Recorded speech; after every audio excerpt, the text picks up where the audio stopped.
The Bahamas.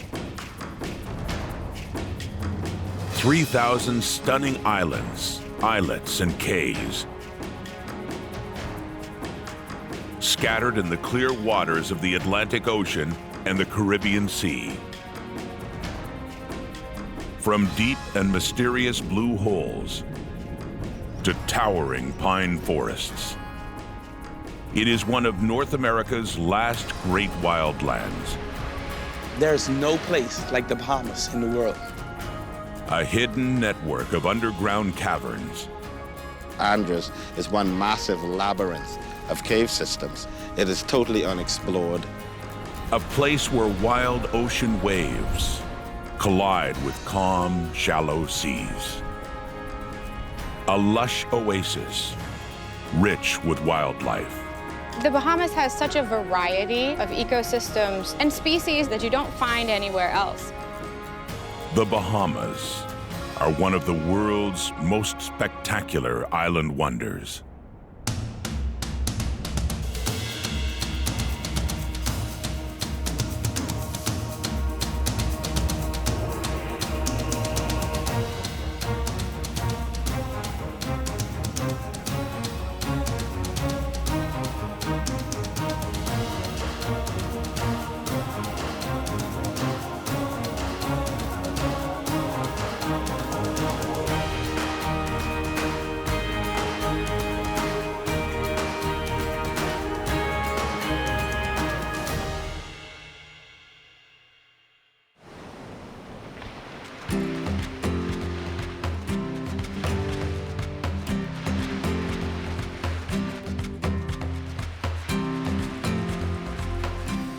As early as 900 AD, the original inhabitants of the Bahamas, the Lucayan, settled on the islands.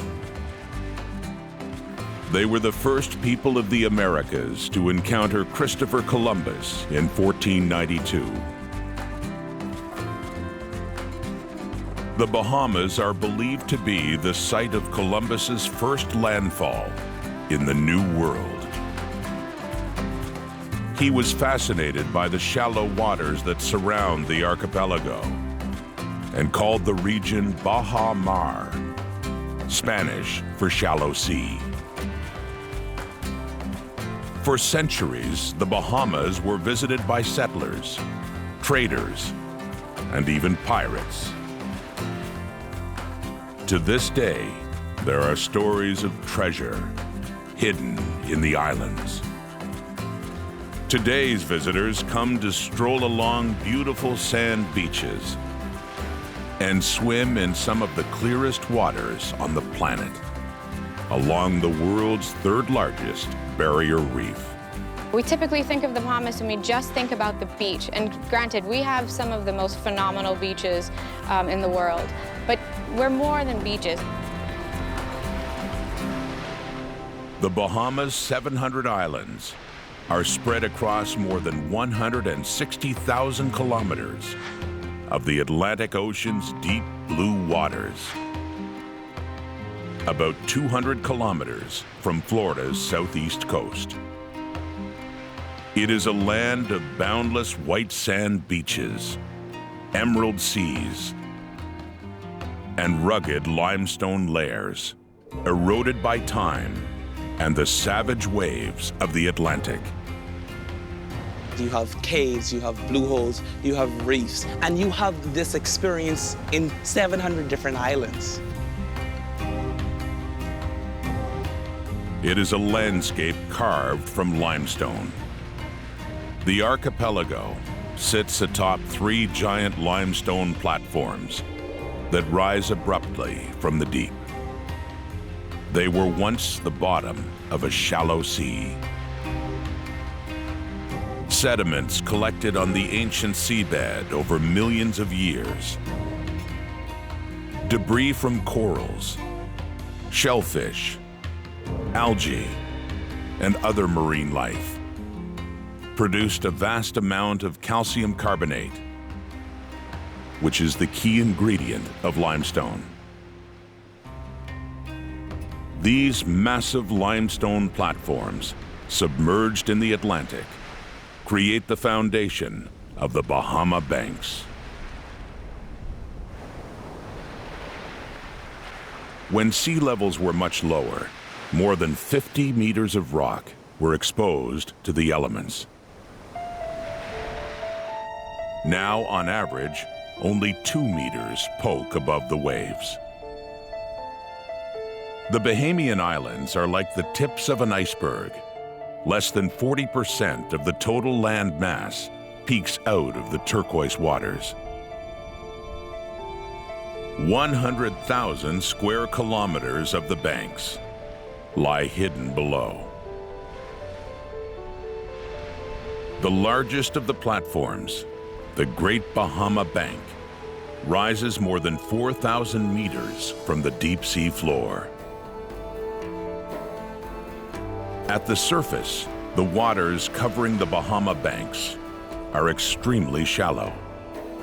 The deepest point is just 24 meters. Satellite images tell this story. The bright aquamarine waters of the banks, typically 9 meters deep, stand in stark contrast to the dark blue open ocean, where the seafloor plunges nearly 4,000 meters below the surface. These two bodies of water come head-to-head at the island of Eleuthera, separated by a single strip of rock just 9 meters across. This is Glass Window Bridge, known as the narrowest place on Earth. The bridge links the northern and southern points of Eleuthera and is one of the only places on the planet where the stormy blue waters of the Atlantic clash with the still turquoise calm of the Caribbean Sea. You're at that intersection, you look at it, and literally a few feet to one side, you're in deep water, and a few feet to the other side, you're in shallow water. And you have this contrast between very dark blues and very light blues, and it's just a very visually appealing location. For centuries, this narrow strip of land was a natural bridge. In the 1940s, powerful hurricanes washed away the land. Islanders built a paved road in its place. The Bahamas border the Caribbean hurricane belt, a storm-prone area in the Atlantic Ocean that reaches from the Gulf of Mexico to the Caribbean Sea. Though most of the storms don't reach the Bahamas, passing hurricanes whip up wild winds. The island of Eleuthera has no reef to absorb the impact of passing storms.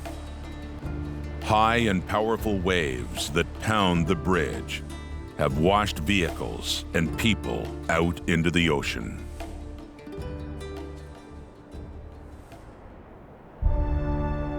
Two giant boulders sit high atop a cliff just south of the Glass Window Bridge. They are a testament to the raw power of the ocean. The mighty waves of the Atlantic flung these massive rocks ashore. Locals say strong winds gusting off the water pass through these rocks with a loud rumble like the roar of a bull,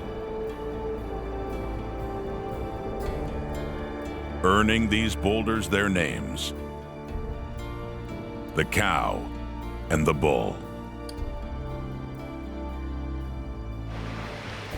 The rocky shoreline takes its shape from every passing wave. Limestone walls are sculpted by the sea to create a network of troughs, caves, and coves. Warm and shallow pools nestle in the rock like nature's private hot tubs.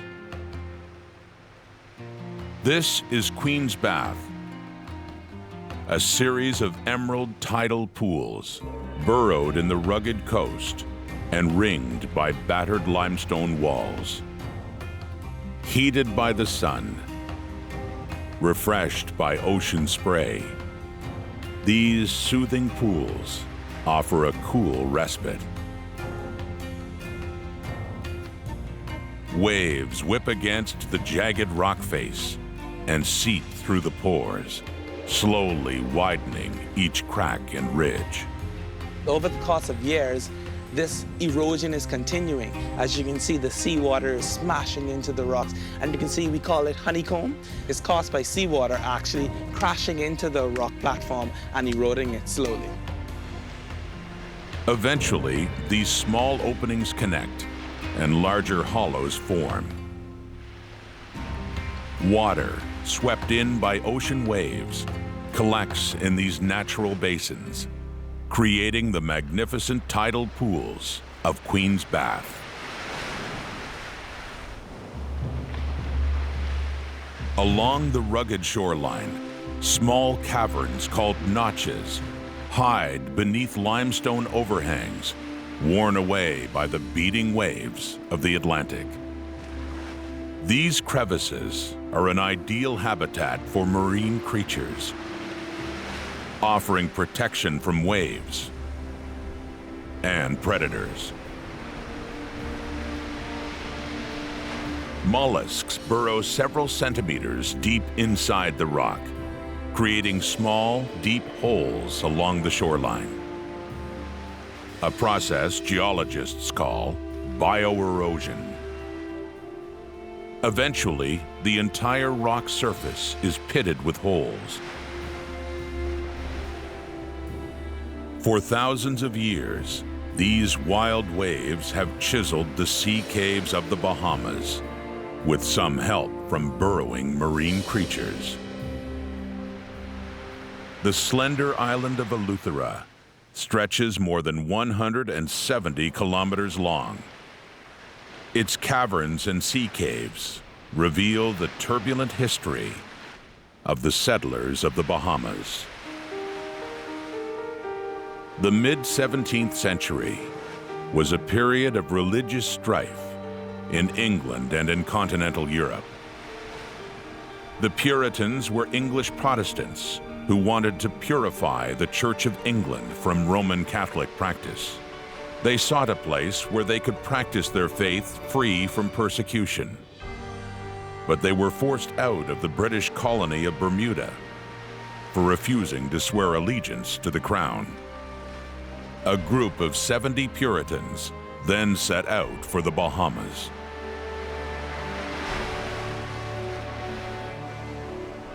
They encountered stormy waters and shipwrecked in the northern tip of the Bahamas.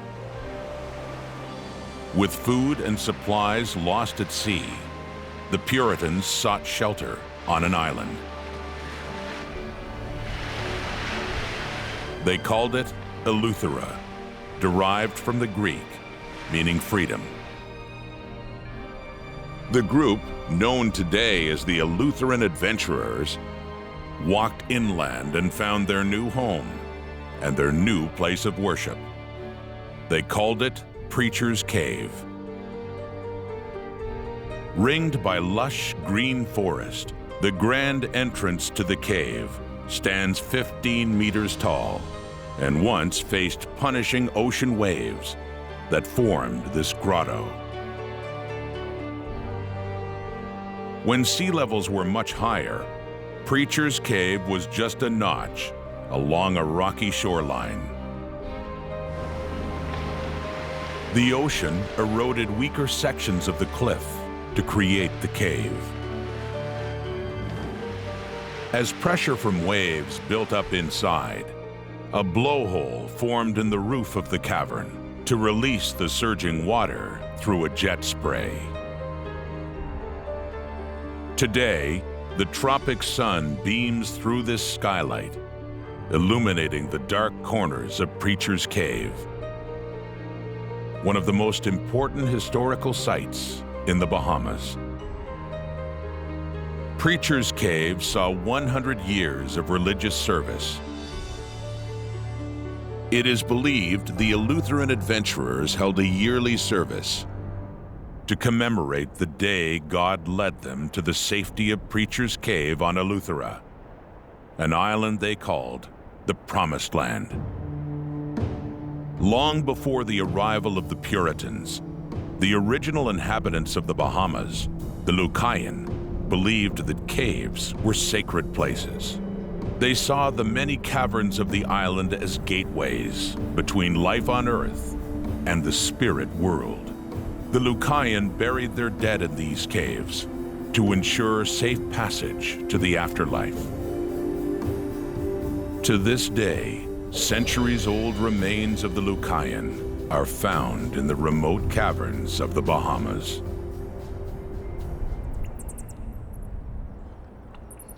Caves are one of the only ecosystems on the planet that are not dependent on the sun.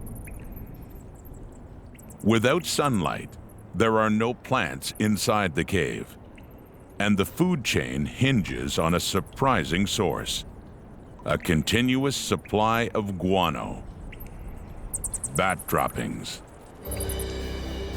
Hundreds of bats roost inside these limestone caves. They are nocturnal and spend their days resting in the darkness. Here they are sheltered from hurricanes and protected from predators. Bats roost upside down along the towering cave ceiling, an ideal position for takeoff. They are the only mammals on Earth capable of flying. Unlike birds, bats do not launch themselves into the air. Instead, they fall into flight. For bats, hanging upside down is the equivalent of lying down for humans. They are most relaxed in this position. Bats dangle upside down by their hooked feet. These claws are not connected to a muscle. Instead, the weight of their upper body pulls down on tendons attached to their curved feet, causing them to clasp together and lock around a cusp of rock.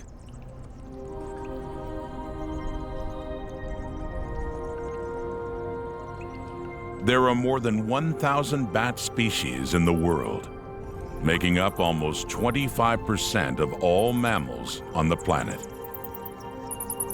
The caves of the Bahamas are home to 11 different species.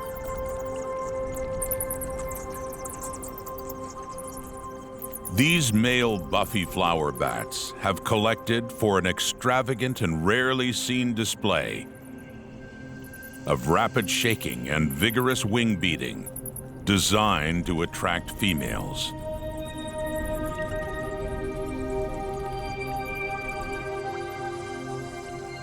Most bats roost in groups, especially those who require extra protection. In early summer, large clusters of bats gather in the safety of a cave to give birth. These gatherings are called maternity roosts. Bat pregnancies can last 6 to 9 weeks, depending on the species. These big brown bats huddle together to stay warm. This is a priority for new mothers. Spending less energy on maintaining body heat means saving it for something more important, like looking after their young.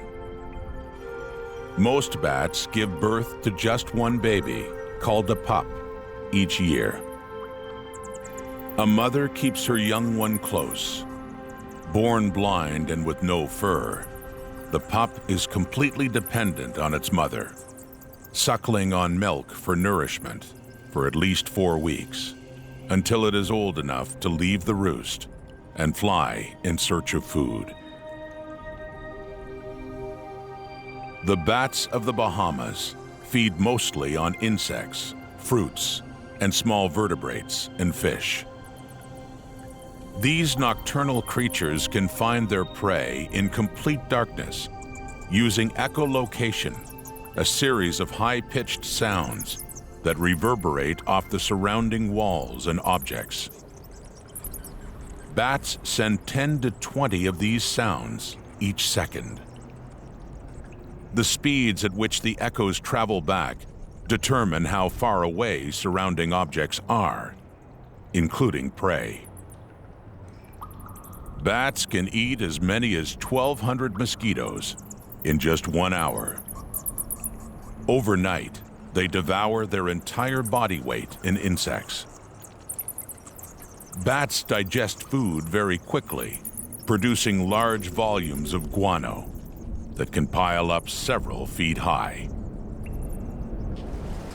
Leaves and plants washed up by rainwater, fruits dropped by bats, and guano coat the floors of the cave, creating a sludge of organic compost, an ideal habitat for bacteria and fungi that underpin the entire food chain of the cave. Millipedes and small crustaceans feed on these microorganisms, while larger insects such as beetles and spiders eat the smaller creatures. Frogs and toads, residing in the nooks and hollows of the cave, come out of hiding to feed on insects, while other creatures go directly to the source.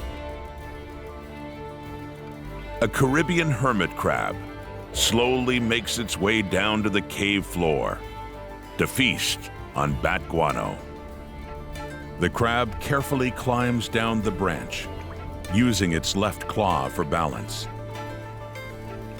The smaller right claw is an eating utensil, while a short pair of antennae enable the crab to smell and taste the food. Sharp eyesight and a second, longer pair of antennae keep the hermit crab alert to potential dangers. A spiraled shell, large enough to conceal its entire body, shields the crab's soft belly from predators. The hard left claw offers additional protection by blocking the entrance to the shell. Hermit crabs are not born with these protective shelters. They search for shells abandoned by marine snails in a competitive housing market. Hermit crabs are one of the most common crustaceans on the planet. There are more than 500 known species. Some are smaller than a coin, others as large as a coconut.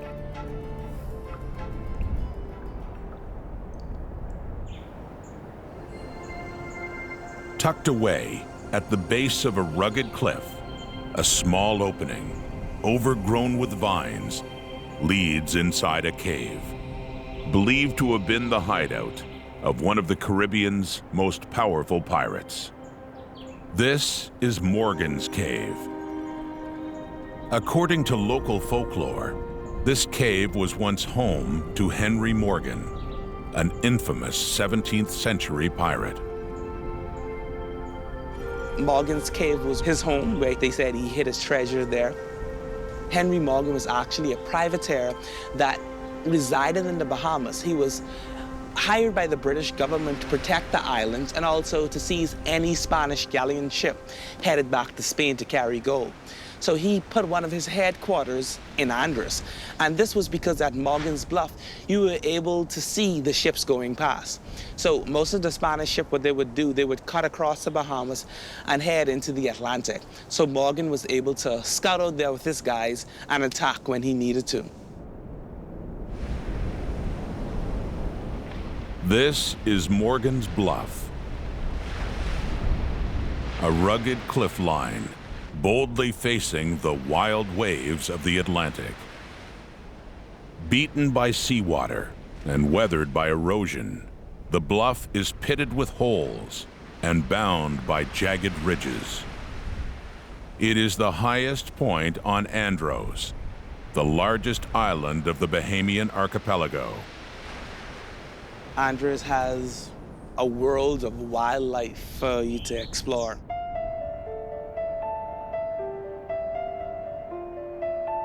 Andros stretches across 167 kilometers of lush vegetation, towering pine forests, and tangled mangrove swamps.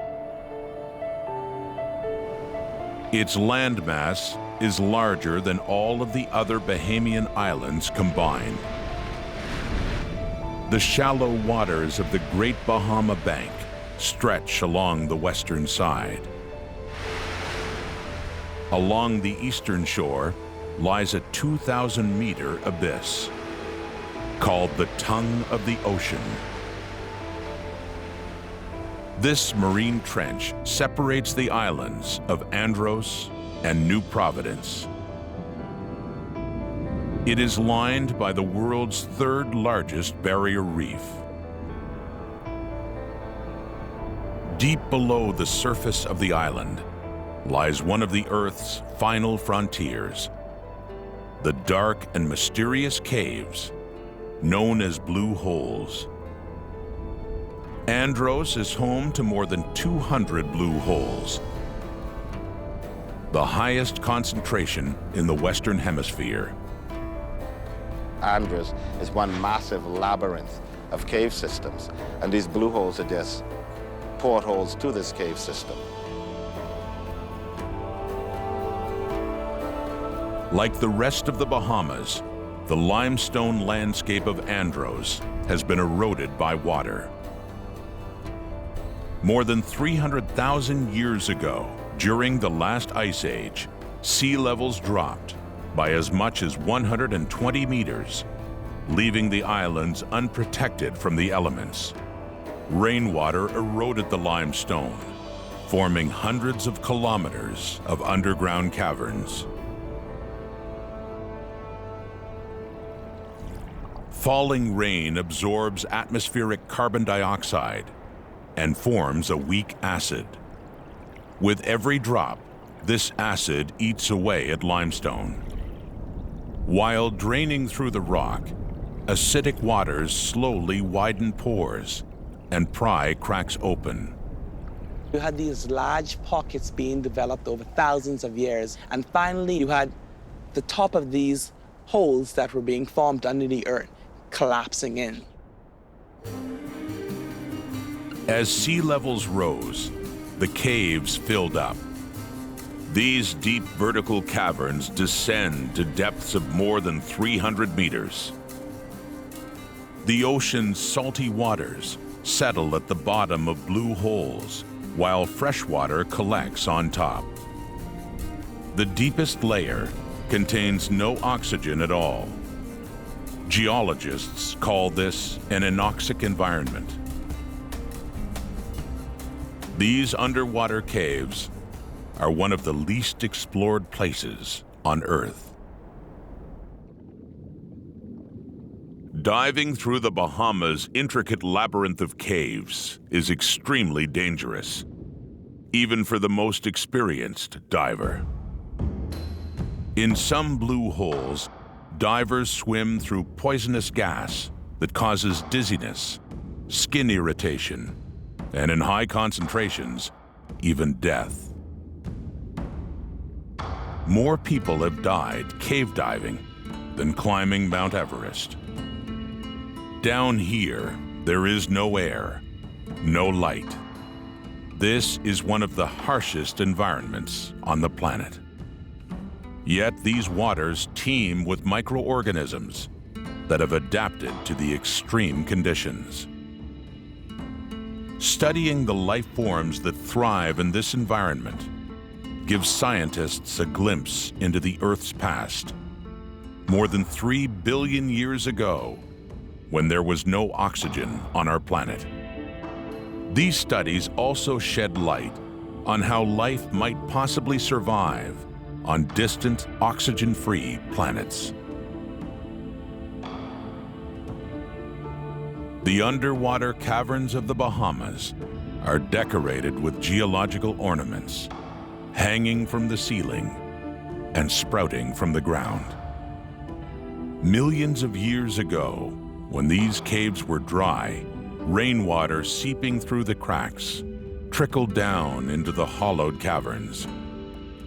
The dissolved limestone carried by the water met the air inside these caves, and a mineral called calcite was deposited along the cracks. As water continued to drip, the calcite grew in size, each drop leaving a tiny amount of mineral behind. It takes a century for just 2/3 of a centimeter to grow. But over time, these beautiful formations, called stalactites, suspend from the ceilings of the caves like an enchanted crystal forest. Quicker drips of water rolling off the stalactites deposit calcite on the floor, creating stalagmites. When a stalagmite and a stalactite join together, they form a column. These structures take thousands of years to grow and can reach heights of more than 9 meters. The depths of these underwater caves may reveal the secrets of the past. But the surface of these blue holes holds the key to survival for the residents of the Bahamas. These islands are surrounded by salt water and receive very little rain. In the Bahamas, fresh water is hard to come by. You get fresh water in 2 ways. One, you can catch it in a cistern and hold it there, and then hopefully you have enough to survive the year. But there's also very shallow freshwater lenses. A thin lens of fresh water, collected during rainfall, floats on top of a dense saltwater layer along the surface of these blue holes. On some islands, these lenses are less than 1 meter deep. This shallow layer was the only source of water sustaining life on smaller islands like Eleuthera until saltwater filters were developed. Places like Andros, which are very large islands, they can have very thick freshwater lenses. They get lenses 50 feet thick. Inland blue holes in Andros provide as much as 20 million liters of fresh water daily. The most plentiful are those at the center of the island, surrounded by the soaring Caribbean pines. The rockland pine forest is important as well because they're like osmosis pump. Each one of those pine trees keeps the freshwater lens close to the surface. The lens is like a freshwater bubble that sits in a big limestone plateau. And if the tree's osmosis pressure is not holding the lens in place, you remove the trees, the water gets drains away. The pine forest by the Blue Hole National Park is the largest one of those species of pine left in the world. Caribbean pines flourish near freshwater, found only on the northern islands of the Bahamas. In Andros, pines grow as tall as 45 meters, providing homes to a vast array of wildlife. Caribbean pines require sunlight and open space to grow, away from coppice vegetation, a mixture of shrubs that share the forest with these pines. During dry seasons, natural fires set this brush ablaze, removing competition for the sunlight. As these shading broadleaf plants burn down, juvenile pines receive enough light to grow. Botanists call these Caribbean pinelands fire climax communities. Without these wildfires, the pine forests of the Bahamas would not survive. The reason pines don't get destroyed during fire is because they have a resin in it, and when it becomes overheated, the resin explodes, putting out any fire that can potentially damage the pine. The pine forest of Andros is a birdwatcher's paradise. You're surrounded by these birds, and so that's really intriguing, having that, being surrounded by wildlife and hearing this beautiful song as you walk through. Yellow-bellied bananaquits feed on pine needles, while American kestrels hunt for insects and small rodents in the forest. A red-legged thrush sits up in the trees, assuming a high vantage point to find its next meal. Turkey vultures are the most common species in this forest. Now, these birds are normally known as pests in the Bahamian society because they're everywhere. However, they play a pivotal role in the ecosystem. They work as sanitation workers. They clean the ecosystems from the pine forest to the coppice vegetation to the sides of the road. They help to remove any debris that would be potential hazard to mankind. From towering pine forests to lush coppice vegetation, the Bahamas bloom with more than 1,400 species of plants. The plants here have had a tremendous influence on the people and culture of the Bahamas. These islands were extremely isolated for long periods of time, starting with the Loyalists in the 1600s through the slave and plantation trade, and then into independence. And in these islands, you didn't have access to doctors. You didn't have access to pharmacies. People took matters into their own hands, discovering medicinal uses for a diversity of plants that grow in the Bahamas. A practice locals call Bahamian bush medicine. Bahamian bush medicine is a tradition that was passed on by our African ancestors by boiling leaves and barks of certain plants as a tea or a tonic. In that time, there was no clinics, no hospitals, so our mothers had to be the doctors and our fathers had to be the doctors on going out there into the coppice, bringing in certain plants and medicinal stuff to heal ourselves from certain illness that we would catch, like colds and flu, upset stomachs, and all kinds of other illness. The lush coppice forests of the Bahamas are a living pharmacy where every plant has a purpose. The bark and leaves of a five-finger plant, when brewed as a tea, can strengthen a weakened bladder. While plants like gamalame, also known as gumbo limbo, are rubbed directly on the skin to rid the body of toxins caused by contact with poisonous shrubs. Some locals eat the leaves of the blue flower, also known as rat tail, to treat colds and flu.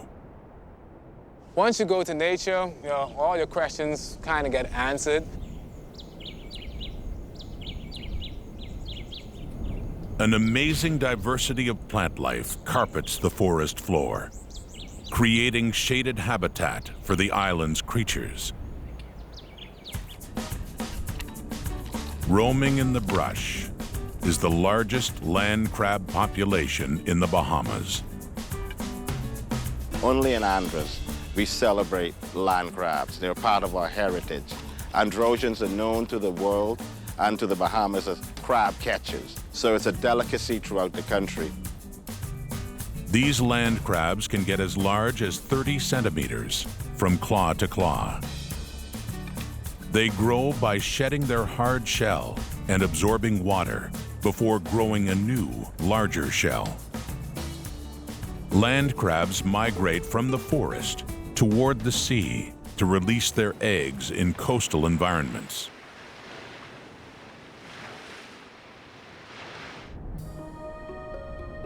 Along the shoreline, a dense tangle of roots lines the emerald waters of the Caribbean.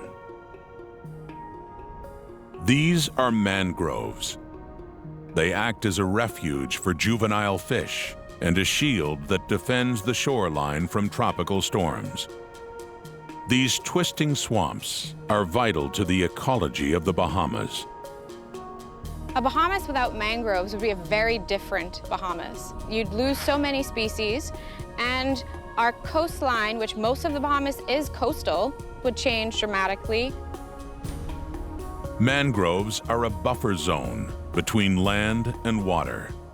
Their tangled, woven roots protect the shoreline from erosion and soften the harsh waves of passing storms.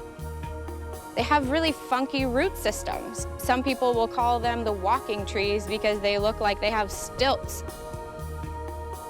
The roots of most trees are firmly planted in the ground or entirely submerged in water. Mangroves grow only in the tropics in the salty coastal waters of seas and oceans. So along the coastline, they have to deal with things like salt stress and water stress in their soils. So they have really cool characteristics, really interesting root systems and ways to deal with dispersal in a watery environment. The roots of mangroves come up into the air to absorb oxygen directly through their skin. These trees are well adapted to surviving in salt water. The roots have tiny filters in their cells designed to soak up water and reject the salt. But they invariably absorb some salt and have to get rid of it. Some mangroves excrete this salt through their leaves, forming little crystals that are later rinsed away by rain. Others channel salts into the older leaves that become yellow, eventually fall off, and decompose, creating a foundation for the food chain of this ecosystem. The mangrove leaves drop into the sea. It then becomes a food chain for the larvae. All the little crustaceans that live there, the little baby fish start to live there. The twisting roots of mangroves serve as a refuge for the diverse marine life of the Bahamas. Often referred to as nurseries, the calm and shallow waters of the mangroves offer juvenile fish and invertebrates protection in this tangled labyrinth of roots. And that's why it's important to keep them. You remove the mangroves and your reef is finished. It is a training ground for many species before they graduate to life on the coral reef. A group of rare Bahamian rock iguanas bask in the tropical sun on the white sand beaches of Exuma Island.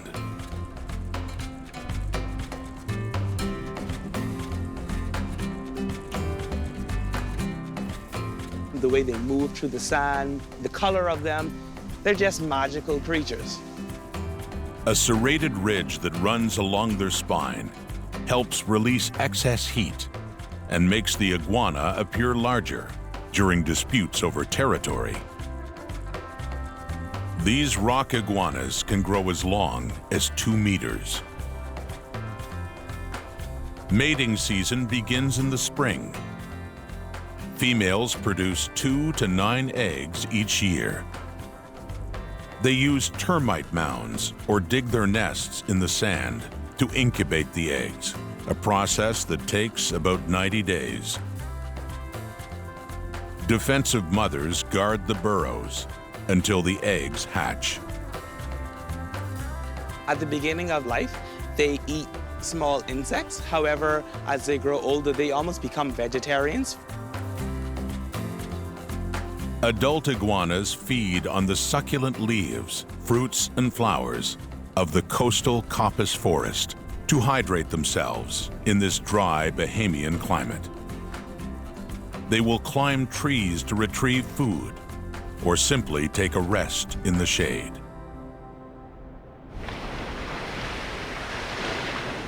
Rock iguanas in the Bahamas are an endangered species. They are harvested for food and for the pet trade, and fall prey to dogs and feral cats. These ancient creatures are now protected in the Bahamas, and it is illegal to harm or capture a rock iguana.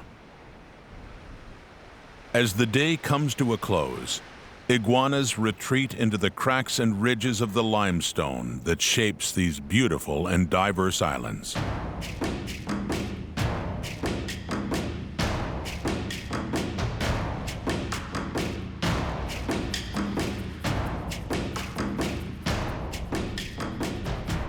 From twisting mangrove nurseries to flooded inland caves, the Bahamas offer a diversity of ecosystems for the wildlife that inhabit the islands. The blue holes of Andros offer entrance to a mysterious underwater world. The entire limestone plateau of Andros is one massive labyrinth of cave systems. And these blue holes are just portholes to this cave system. It is a wild land brimming with lush coppice forests and towering pines. The Bahamas is a special place if you're a nature lover just because of so much habitat, both land and sea. A place where jagged limestone cliffs meet boundless white sand beaches. You can find steep cliffs, fantastic caves, mangrove ecosystems, and species that are unique to the Bahamas. The islands of the Bahamas are a stunning natural treasure rising from the clear blue waters of the Atlantic Ocean.